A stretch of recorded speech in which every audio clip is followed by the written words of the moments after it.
Breaking news today.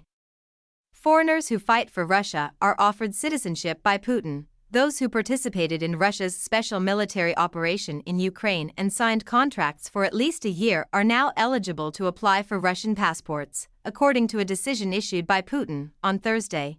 President Vladimir Putin issued a decree allowing foreign nationals who fight for Russia in Ukraine to obtain Russian citizenship for themselves and their families.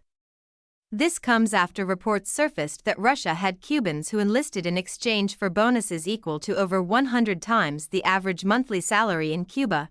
Russian passports can be applied for by everyone who has signed contracts during what Moscow refers to as its special military operation in Ukraine.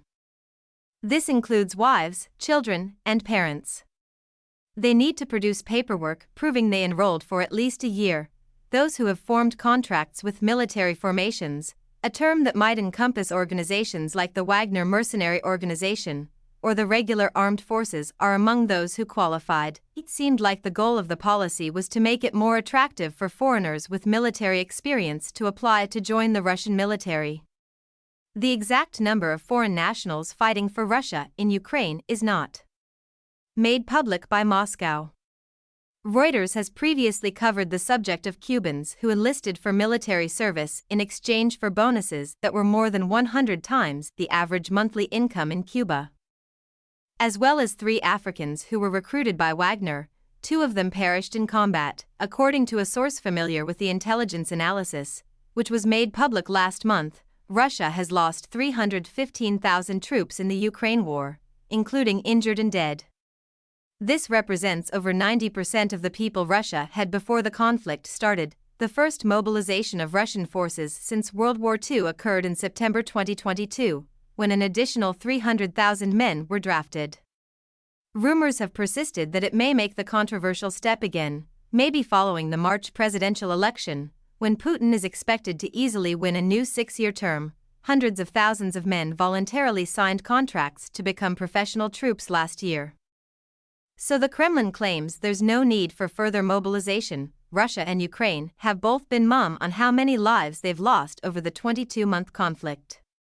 On Thursday, the Kyiv parliament started studying a contentious piece of drafted legislation that would expand and tighten mobilization procedures. Last month, Ukrainian President Volodymyr Zelensky announced that his military had advocated mobilizing 450,000 to 500,000 extra individuals. Has Vladimir Putin considered calling off the conflict in Ukraine? Some have speculated that senior officials in Joe Biden's administration have been contacted by the Kremlin through a new back-channel diplomacy initiative. Putin wishes to convey the idea that he is open to the idea of a ceasefire that would halt hostilities along the current front lines. Outrage has erupted in response to the news. As they sought refuge from Russia's largest missile and drone attacks of the war around Christmas, some Ukrainians interpreted it as proof of a secret scheme by Washington insiders to sell Kyiv out. There was no sign that Russia was serious about wanting to engage, according to President Volodymyr Zelensky, who characterized Putin's initiative as deceitful. "We just see unabashed willingness to kill," he told the New York Times. Zdenek Zelensky is partially correct. If Putin proposes a ceasefire, it will effectively divide Ukraine, reward aggression, and seal Russia's military advantages, in an effort to shame Russia and disprove President Vladimir Putin's claim that life is continuing as usual despite the 22-month war. Kyiv's military launched 12 missiles into one of Russia's southern districts bordering Ukraine. Russia responded by saying it shot down all 12 missiles. Regional Governor Vyacheslav Gladkov wrote on Telegram that the situation in the border city of Belgorod remains tense after 2 rounds of bombardment on Wednesday morning. During Russia's New Year's holiday week, he boasted air defense systems worked, and promised additional information about potential damage after an inspection of the area later in the day. According to the Russian Defense Ministry, the territory was targeted by 2 Tochkayu missiles and 7 rockets fired by Ukraine late Tuesday, then by 6 Tochkayu missiles and 6 Vilka rockets on Wednesday. The Soviet-made Tochkayu missile system can transport cluster explosives and has a maximum range of 120 kilometers, 75 miles. While the U.S. has supplied cluster munitions to Ukraine, the Tochkayu and Vilka have their own supply, over the past few days, attacks on the Russian side of the border have grown in frequency and severity. Ukrainian artillery fire, rockets, mortar rounds, and drones launched from dense forests where they are hard to detect have occasionally targeted border settlements during the war. The regional seat of Belgorod is approximately 100 kilometers, 60 miles, north of Kharkiv, Ukraine's second-largest city, and Kiev's military have recently targeted it as Russia has launched missiles and drones at Ukrainian cities. With a population of over 340,000, Belgorod is the largest city in Russia close to the border. Simple, mobile weaponry, like a slew of rocket launchers, can reach it, one of the most devastating strikes on Russian territory since Moscow's full-scale invasion occurred on Saturday when shelling of Belgorod killed 25 people, 5 of them were children. On Tuesday, a fresh salvo killed another civilian. Ukraine can demonstrate its ability to retaliate against Russia, whose military outnumbers and outguns its forces, by striking Belgorod and causing widespread disruption to city life, signs that the attacks are disturbing the public, political leaders, and military observers suggest that the strategy is having some success.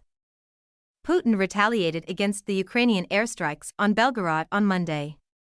Their goal is to sow fear and doubt in our nation, he declared, pledging to increase retaliation. I also feel a simmering anger, Putin stated in response to a soldier's query over civilian losses in Belgorod.